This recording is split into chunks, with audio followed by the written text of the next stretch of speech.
ಎಲ್ಲರಿಗೂ ನಮಸ್ಕಾರಗಳು. ಸಾಕ್ಷಿ ಕಿಚನ್ ಚಾನೆಲ್ಗೆ ಸ್ವಾಗತ. ನಾನಿವತ್ತು ಟೇಸ್ಟಿಯಾಗಿ ರೆಸ್ಟೋರೆಂಟ್ ಸ್ಟೈಲಲ್ಲಿ ಫ್ರೈಡ್ ರೈಸ್ ಮಾಡೋದನ್ನ ತೋರಿಸ್ತಾ ಇದ್ದೀನಿ. ಸಾಸ್ ಬಳಸ್ತೇನೆ ರೆಸ್ಟೋರೆಂಟ್ ಸ್ಟೈಲಲ್ಲಿ ಮಾಡ್ಬೋದು ಈ ಫ್ರೈಡ್ ರೈಸ್ನ. ತುಂಬಾ ಚೆನ್ನಾಗಿರುತ್ತೆ. ಹಾಗಿದ್ರೆ ಬನ್ನಿ, ತಡ ಮಾಡ್ದೇನೆ ಈ ರೆಸಿಪಿ ಯಾವ ತರ ಮಾಡೋದು ಅಂತ ತೋರಿಸ್ಕೊಟ್ಬಿಡ್ತೀನಿ. ನಾನಿವಾಗ ಇಲ್ಲಿ ಮಿಕ್ಸಿ ಜಾರ್ ತಗೊಂಡಿದ್ದೀನಿ. ಈ ಮಿಕ್ಸಿ ಜಾರ್ಗೆ ಒಂದೇ ಒಂದು ಟೊಮೆಟೊನ ಕಟ್ ಮಾಡಿ ಹಾಕೊಂತ ಇದ್ದೀನಿ. ಈ ಫ್ರೈಡ್ ರೈಸ್ಗೆ ನೀವು ಈ ತರ ಟೊಮೆಟೊನ ರುಬ್ಬಿಟ್ಟು ಹಾಕಿ ತುಂಬಾ ಚೆನ್ನಾಗಿರುತ್ತೆ.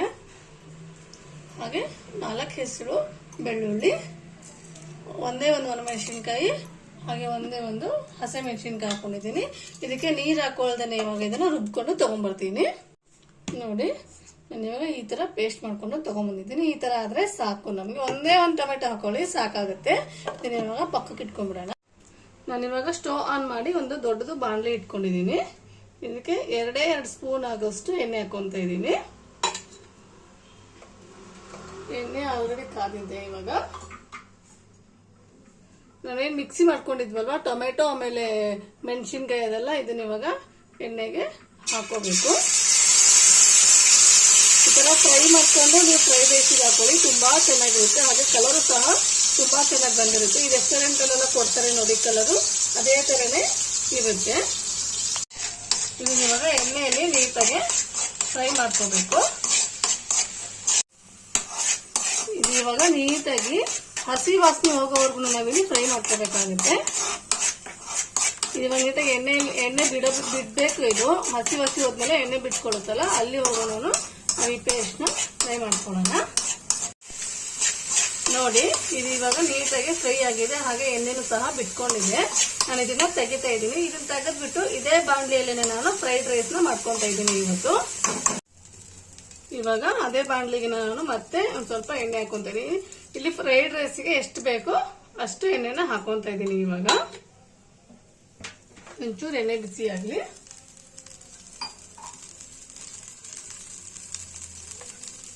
ಎಣ್ಣೆ ಬಿಸಿ ಆದ ನಂತರ ಚಿಕ್ಕದಾಗಿ ಬೆಳ್ಳುಳ್ಳಿನ ಕಟ್ ಮಾಡ್ಕೊಂಡಿದ್ದೀನಿ. ಆ ಬೆಳ್ಳುಳ್ಳಿನ ಹಾಕೊಂತ ಇದ್ದೀನಿ.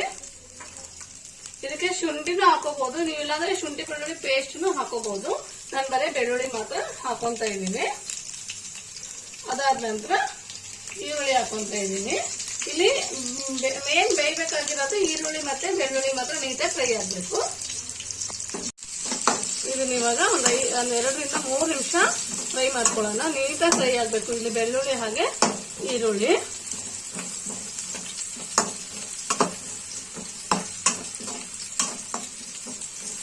ನೋಡಿ, ಇದು ಇವಾಗ ಫ್ರೈ ಆಗಿದೆ. ಇದಕ್ಕೆ ಕ್ಯಾಬೇಜ್ ಹಾಕೊಂತ ಇದ್ದೀನಿ. ಹಾಗೆ ಕ್ಯಾರೆಟ್ ಚಿಕ್ಕದಾಗಿ ಕಟ್ ಮಾಡ್ಕೋಬೇಕು. ನೀವು ಇಲ್ಲಿ ಹಾಕೊಳ್ಳೋ ತರಕಾರಿ ಎಲ್ಲ ಚಿಕ್ಕದಾಗಿ ಕಟ್ ಮಾಡ್ಕೊಳ್ಳಿ. ಹಾಗೆ ಬೀನ್ಸು, ಕ್ಯಾಪ್ಸಿಕಮ್ ಹಾಕೊಂತ ಇದ್ದೀನಿ. ತುಂಬಾನೇ ಸುಲಭ ಈ ಫ್ರೈಡ್ ರೈಸ್ ಮಾಡೋದು.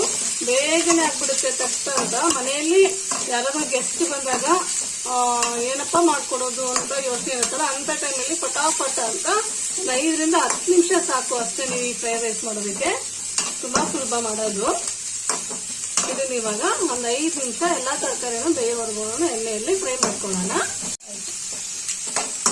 ನೋಡಿ, ಈ ತರ ನೀಟಾಗಿ ಫ್ರೈ ಮಾಡ್ಕೋಬೇಕು. ಈ ಹಂತದಲ್ಲಿ ಒಂದು ಸ್ವಲ್ಪ ನಾನು ಉಪ್ಪನ್ನ ಸೇರಿಸ್ಕೊಂತ ಇದ್ದೀನಿ. ಇವಾಗ ಈ ತರಕಾರಿ ಬೇಯೋದಕ್ಕೆ ಎಷ್ಟು ಬೇಕೋ ಅಷ್ಟು ಮಾತ್ರ ನಾನು ಇಲ್ಲಿ ಉಪ್ಪನ್ನ ಸೇರಿಸ್ಕೊಂತ ಇದ್ದೀನಿ. ಮತ್ತೆ ರೈಸ್ ಸೇರಿಸ್ಕೊಂಡ್ಮೇಲೆ ಮತ್ತೆ ಅವಾಗ ಒಂದ್ ಸ್ವಲ್ಪ ಹಾಕೊಳ್ಳೋಕೆ ಸರಿ ಹೋಗುತ್ತೆ. ನಾವಿಲ್ಲಿ ತರಕಾರಿನ ಎಷ್ಟು ಫ್ರೈ ಮಾಡ್ತೀವೋ ಅಷ್ಟು ಟೇಸ್ಟಿ ಆಗಿರುತ್ತೆ ಫ್ರೈಡ್ ರೈಸ್ ಮಾತ್ರ. ಫ್ರೈಡ್ ರೈಸ್ ಇಷ್ಟಪಡದೆ ಇರೋರು ಯಾರು ಇಲ್ವೇ ಇಲ್ಲ. ತುಂಬಾ ಇಷ್ಟಪಡ್ತಾರೆ ತುಂಬಾ ಜನ. ತುಂಬಾ ತರಕಾರಿ ಇರುತ್ತೆ. ಹಾಗೆ ಯಾವುದೇ ಸಾಸ್ ನ ಬಳಸ್ತೇನೆ ನಾವಿಲ್ಲಿ ಮಾಡ್ತಿರೋದ್ರಿಂದ ತುಂಬಾ ಚೆನ್ನಾಗಿರುತ್ತೆ ಈ ಫ್ರೈಡ್ ರೈಸ್ ಮಾತ್ರ. ನಾವಿಲ್ಲಿ ಯಾವುದೇ ಸೋಯಾ ಸಾಸ್ ಆಯ್ತು, ಚಿಲ್ಲಿ ಸಾಸ್ ಆಯ್ತು, ಅದೇನು ಸಾಸ್ ನ ಬಳಸ್ತಾನೆ ಇಲ್ಲ. ಮನೇಲಿ ಇರೋಂತ ತರಕಾರಿ ಬಳಸ್ಕೊಂಡು ಮಾಡ್ತಾ ಇರೋದು. ಇವಾಗ ನಾವು ಮೊದಲೇ ರೆಡಿ ಮಾಡಿ ಇಟ್ಕೊಂಡಿದ್ವಲ್ಲ ಪೇಸ್ಟ್, ಆ ಪೇಸ್ಟ್ ನ ಹಾಕೊಂತ ಇದ್ದೀನಿ. ಇವಾಗಲೇ ಹಾಕೊಂಡ್ರೆ ನೀಟಾಗಿ ಎಲ್ಲ ತರಕಾರಿಗೂ ನೀಟಾಗಿ ಸೇರ್ಕೊಳ್ಳುತ್ತೆ. ಅವಾಗ ನಾವು ರೈಸ್ ಕಲಿಸ್ತೀವಲ್ಲ ಅವಾಗ ಅದ್ರ ಜೊತೆಗೆ ನೀಟಾಗಿ ಸೇರ್ಕೊಳ್ಳುತ್ತೆ ಅನ್ನೋಕ್ಕಾಗುತ್ತೆ. ನಾನು ಇವಾಗಲೇ ಈ ಪೇಸ್ಟ್ ಸೇರಿಸ್ಕೊಂತ ಇದ್ದೀನಿ. ತುಂಬಾ ಕಲರ್ಫುಲ್ ಆಗಿರುತ್ತೆ ಈ ರೈಸ್ ಮಾತ್ರ. ಈ ರೆಸ್ಟೋರೆಂಟ್ ಅಲ್ಲೆಲ್ಲ ಕೊಡ್ತಾರೆ ನೋಡಿ, ಅದೇ ತರ ಟೇಸ್ಟ್ ಇರುತ್ತೆ. ನಾವು ರೆಸ್ಟೋರೆಂಟ್ ಅಲ್ಲೆಲ್ಲ ಸಾಸ್ ಎಲ್ಲ ಬಳಸ್ತಾರೆ, ಮನೆಯಲ್ಲಿ ಸಾಸ್ ಬಳಸ್ತಾನೆ ರೆಸ್ಟೋರೆಂಟ್ ರುಚಿ ತಗೋಬಹುದು ನಾವು, ಅಷ್ಟೊಂದು ಚೆನ್ನಾಗಿರುತ್ತೆ ಈ ರೈಸು. ಇವಾಗ ಇದಕ್ಕೆ ರೈಸ್ ನ ಸೇರಿಸ್ಕೊಂಡ್ಬಿಡೋಣ. ಇವಾಗ ನಾನು ಇದಕ್ಕೆ ರೈಸ್ ನ ಹಾಕೊಂತ ಇದ್ದೀನಿ. ಮೊದಲೇ ನಾನು ರೈಸ್ ನ ರೆಡಿ ಮಾಡಿ ಇಟ್ಕೊಂಡಿದ್ದೆ. ನನ್ನ ಮನೇಲಿ ನಾರ್ಮಲ್ ಊಟಕ್ಕೆ ಯಾವ ರೈಸ್ ಬಳಸ್ಕೊಂತೀವಿ ಅದೇ ರೈಸ್ ಹಾಕೊಂಡಿದ್ದೀನಿ. ನಿಮ್ಗೆ ಬೇಡ ಅಂದ್ರೆ ನೀವು ಇಲ್ಲಿ ಬಾಸುಮತಿ ರೈಸ್ ಸಹ ಹಾಕೋಬಹುದು. ಬಾಸುಮತಿ ರೈಸ್ ಅಲ್ಲಿ ತುಂಬಾ ಚೆನ್ನಾಗಿರುತ್ತೆ ಈ ರೈಸ್. ಇದನ್ನ ನೀಟಾಗಿ ಮಿಕ್ಸ್ ಮಾಡ್ಕೋಬೇಕು. ಇವಾಗ ಇದಕ್ಕೆ ನಾನು ಬ್ಲಾಕ್ ಪೆಪ್ಪರ್ ಪೌಡರ್ ನ ಹಾಕೊಂತ ಇದ್ದೀನಿ. ಇವಾಗಲೇ ಹಾಕೋಬೇಕು, ಯಾಕಂದ್ರೆ ನಾವೆಲ್ಲ ರೈಸ್ ಮಿಕ್ಸ್ ಮಾಡ್ತೀವಲ್ಲ ಆ ಟೈಮಿಗೆ ನೀಟಾಗೆಲ್ಲ ಹೊಂದ್ಕೊಂಡ್ಬಿಡುತ್ತೆ. ನಾನು ಸ್ವಲ್ಪನೇ ಬಳಸ್ಕೊಂಡಿದ್ದೀನಿ, ಯಾಕಂದ್ರೆ ಇಲ್ಲಿ ಹಸಿ ಮೆಣಸಿನ್ಕಾಯಿ ಹಾಗೆ ಒಣ ಮೆಣಸಿನ್ಕಾಯಿ ಹಾಕಿದ್ದೀನಲ್ಲ ಅದರಲ್ಲೂ ಸಹ ಖಾರ ಇರುತ್ತೆ. ತುಂಬಾ ಖಾರ ಆದ್ರೆ ಮಕ್ಕಳು ಇರೋದ್ರಿಂದ ನಾನು ಕಡಿಮೆ ಎಣ್ಣೆಯಲ್ಲಿ ಬಳಸ್ಕೊಂತ ಇದ್ದೀನಿ. ಇವಾಗ ಇದನ್ನ ನೀಟಾಗಿ ಮಿಕ್ಸ್ ಮಾಡ್ಕೋಬೇಕು. ನಾವು ಈ ತರ ಮಿಕ್ಸ್ ಮಾಡುವಾಗ ಲೋ ಫ್ಲೇಮ್ ಅಲ್ಲಿ ಇಟ್ಕೋಬಾರ್ದು, ಗ್ಯಾಸ್ನ ಹೈ ಫ್ಲೇಮ್ ಅಲ್ಲಿ ಇರ್ಬೇಕು.